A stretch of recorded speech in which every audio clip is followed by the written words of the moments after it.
Ahmad Sahroni, Nafa Urbah, Adis Kadir, hingga Eko Patrio dan juga Uya Kuya nonaktif sebagai anggota DPR. Lalu apakah sanksi ini yang sempat menyenggol hati nurani rakyat bisa jadi solusi menjawab tuntutan rakyat atau justru hanya akal-akalan untuk meredakan amarah sesaat? Sudah terhubung bersama kami pada malam hari ini ada pakar hukum tata negara Ferry Amsari dan juga anggota Majelis Tinggi Partai Demokrat Syarif Hasan.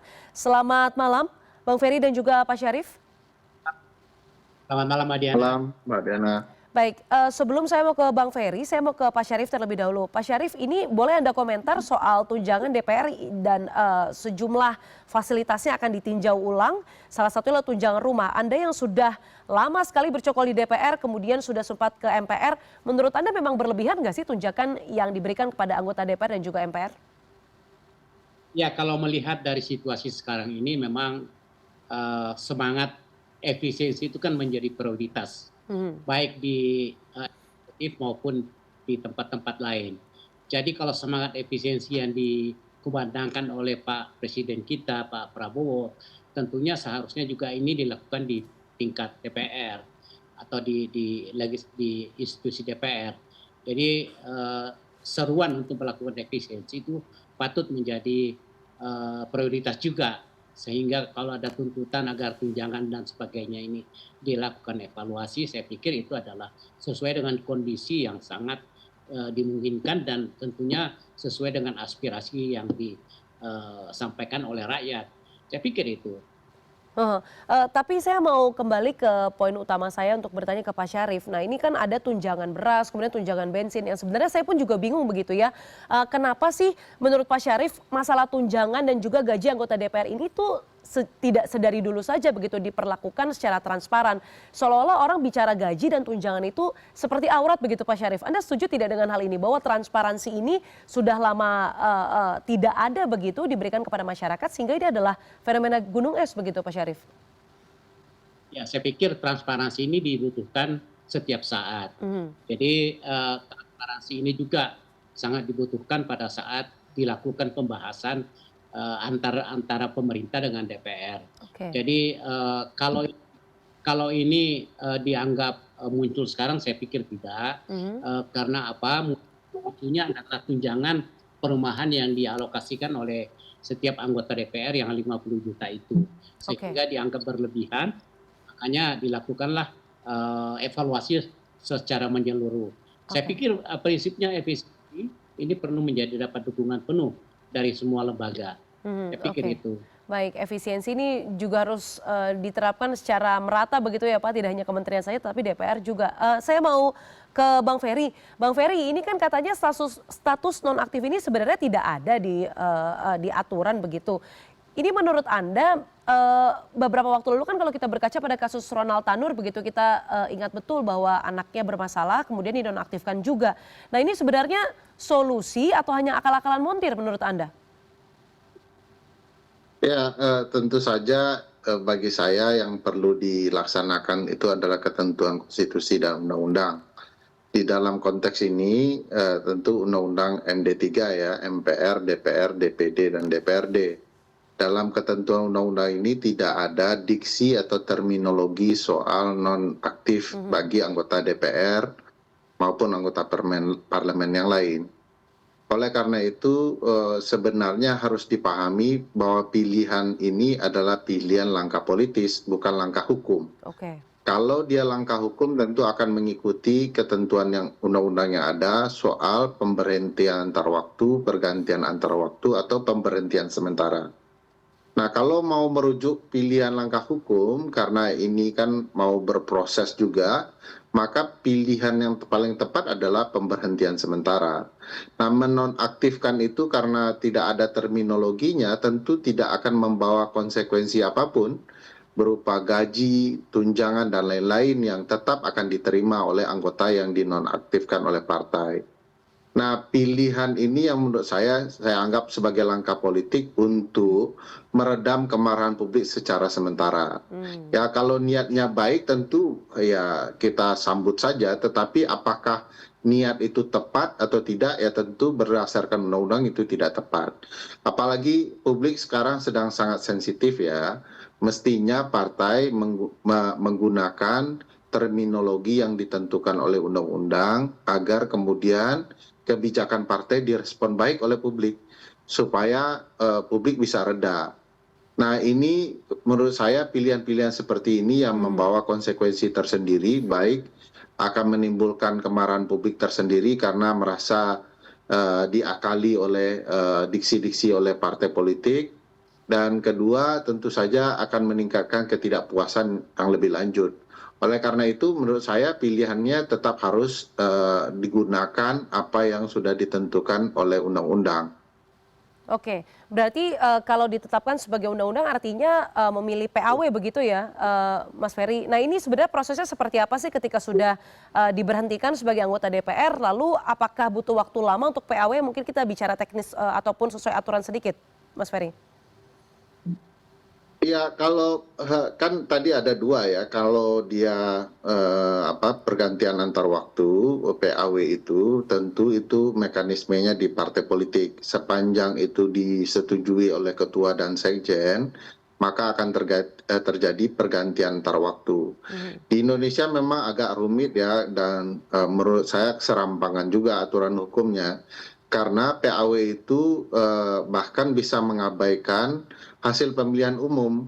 Jadi anggota DPR yang sudah terpilih kalau mau di PAW-kan sebelum disumpah pun bisa oleh ketua umum partai. Bahkan salah satu yang paling banyak melakukan PAW itu kan adalah partai Pak Presiden ya. Nah, bagi saya itu juga cukup janggal karena merusak apa pilihan publik. Nah, kalau dia diberhentikan sementara sebelum dia berproses ya, baik di proses etik di Mahkamah Kehormatan Dewan atau proses etik di partai atau pilihan-pilihan lain, maka dia semestinya digunakan terminologi pemberhentian sementara.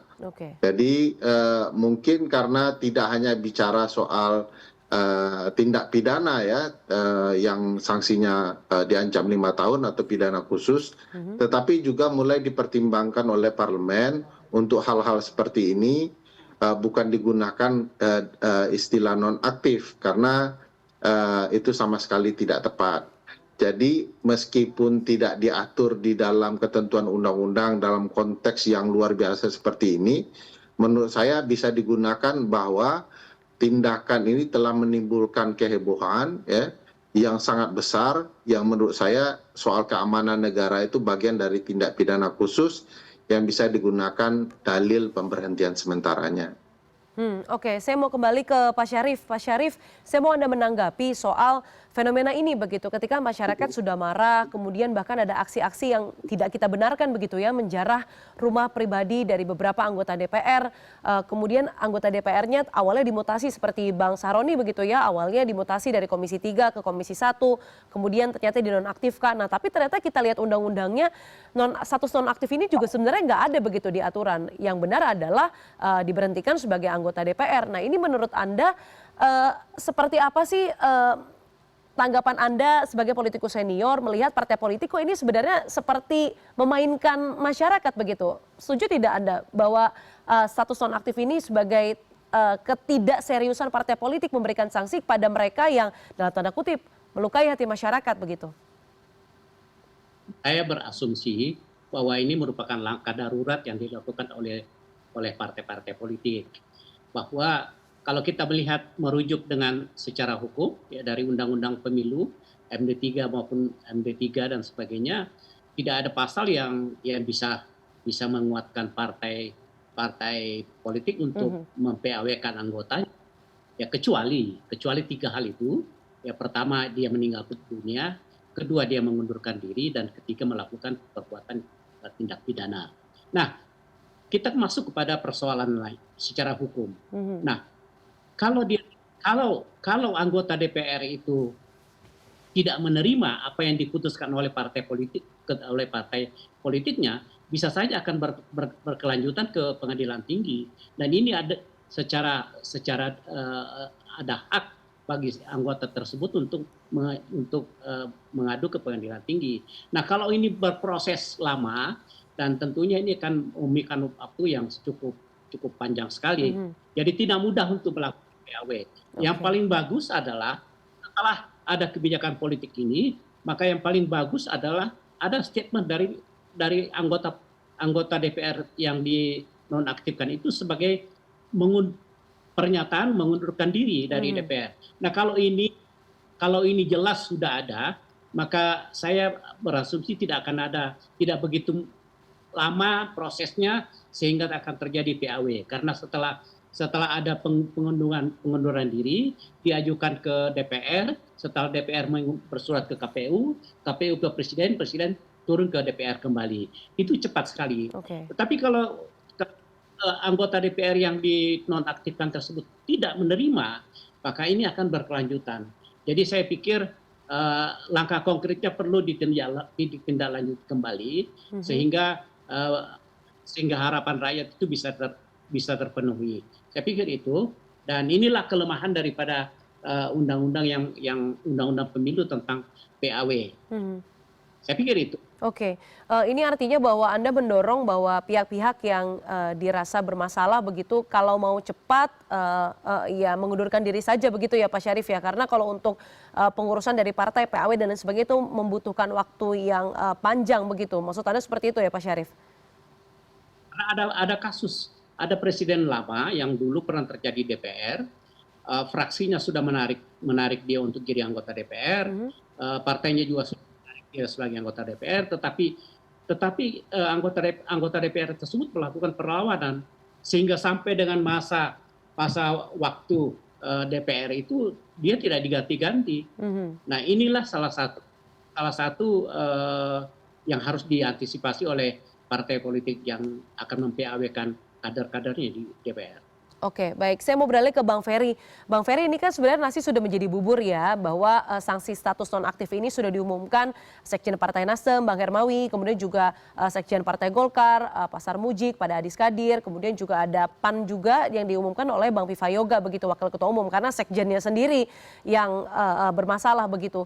Setelah ini sebenarnya apa yang harus kita nantikan begitu dari para petinggi partai politik ini supaya bisa tidak menimbulkan amarah baru bagi masyarakat, supaya masyarakat juga tidak merasa dipermainkan begitu? Ya, bagi saya memang tadi yang disampaikan oleh Pak Syarif Hasan adalah pilihan paling bijaksana ya, anggotanya yang mengundurkan diri, gitu ya. Tetapi memang ada tabiat juga dari politisi kita, kalau tidak diberhentikan ya tidak akan mundur gitu ya.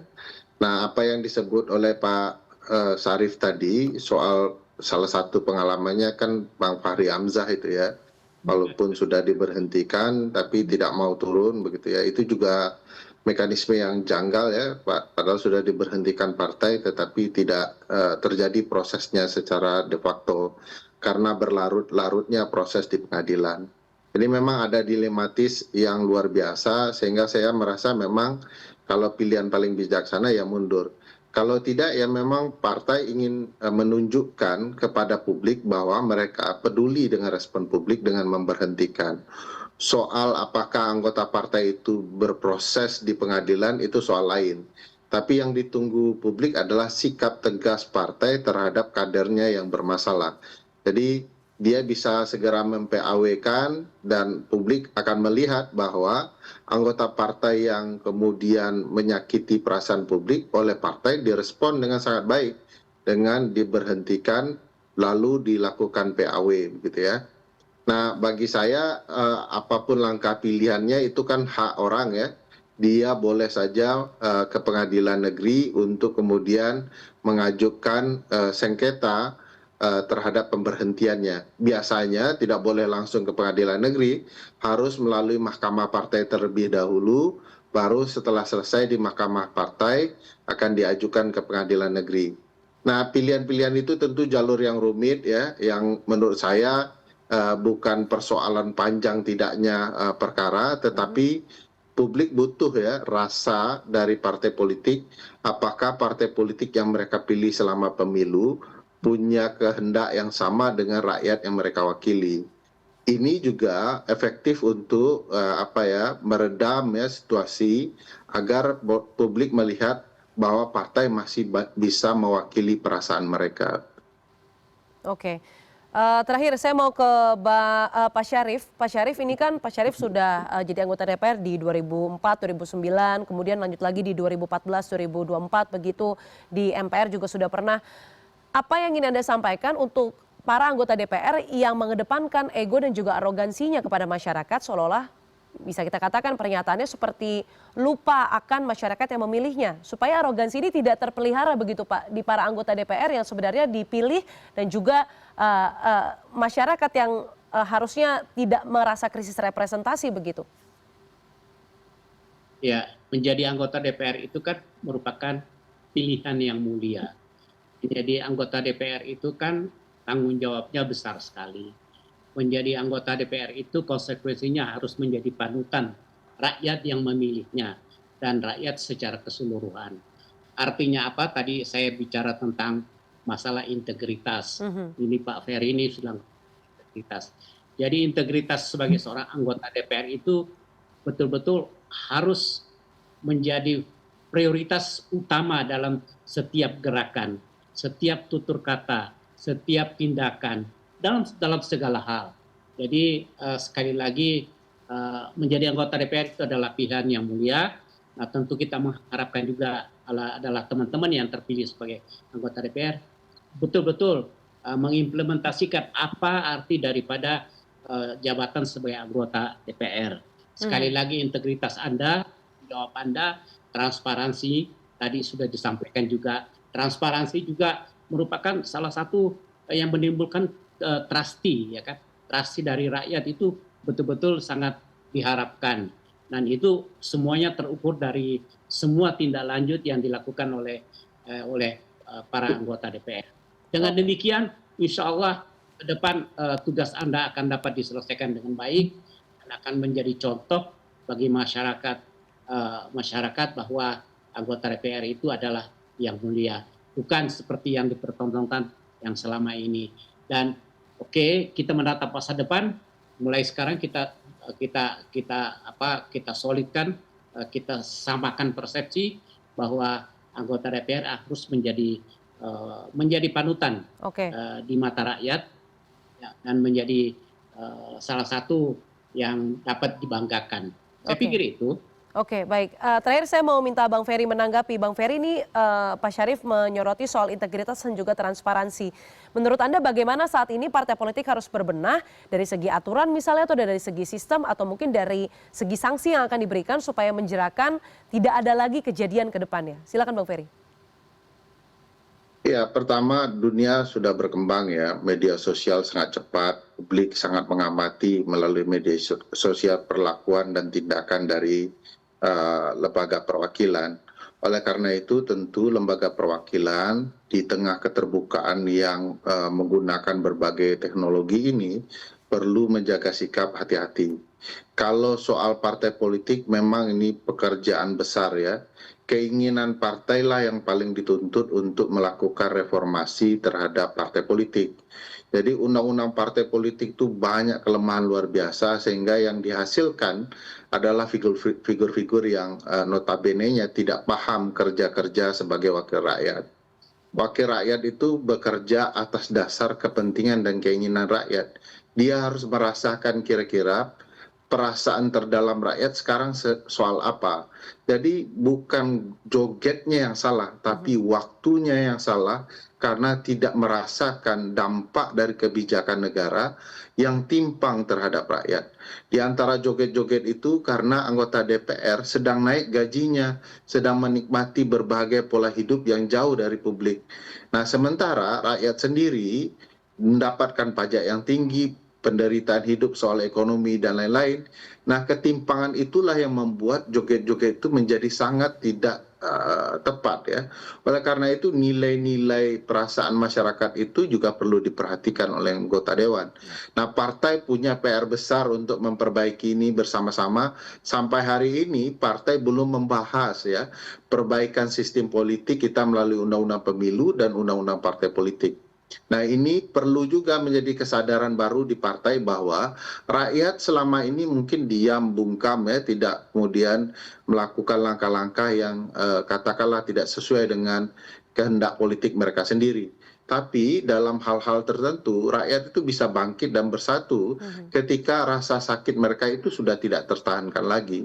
Nah, bagi kita yang paham bahwa konstitusi itu meletakkan kedaulatan di tangan rakyat, tidak boleh wakil rakyat itu tidak peduli kepada rakyat itu sendiri.